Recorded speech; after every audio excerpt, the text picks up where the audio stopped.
Ringo Starr has often credited his growth as a drummer, not to traditional practice or lessons, but to the influence of his friends and the live experiences they shared.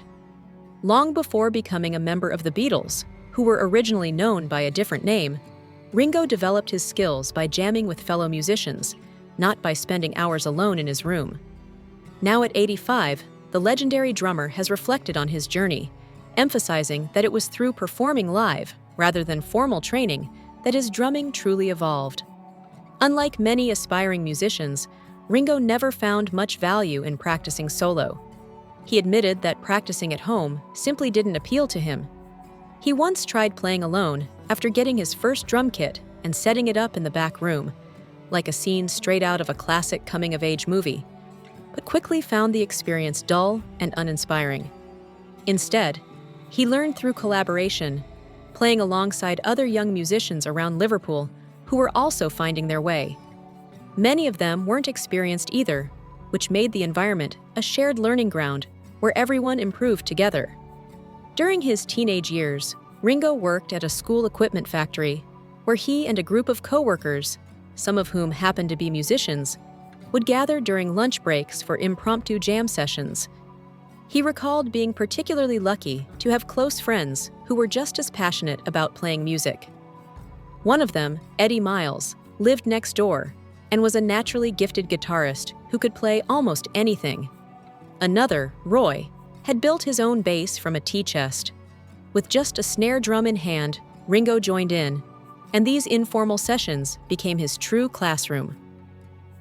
Speaking in an interview with AXS-TV in the United States, Ringo looked back fondly on those early performances, remembering how they would play in the factory basement for the other workers during their breaks.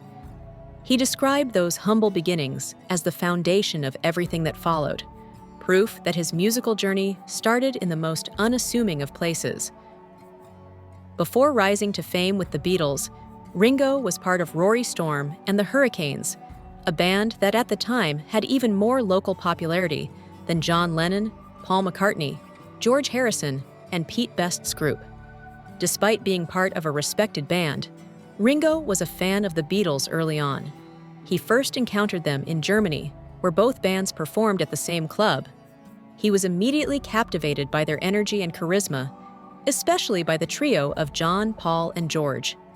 So much so that he would often be seen in the crowd during their final sets, cheering them on and even requesting songs. So when the invitation came to join the Beatles, Ringo didn't hesitate.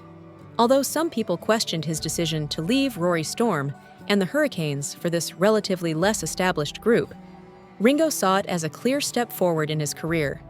He was confident it was the right move, and time would certainly prove him right. Today, Ringo continues to perform with his all-star band, who recently announced a string of tour dates for the fall, including a 6-show residency at the Venetian in Las Vegas. Proof that his passion for live music, sparked all those years ago in a factory basement, is still going strong.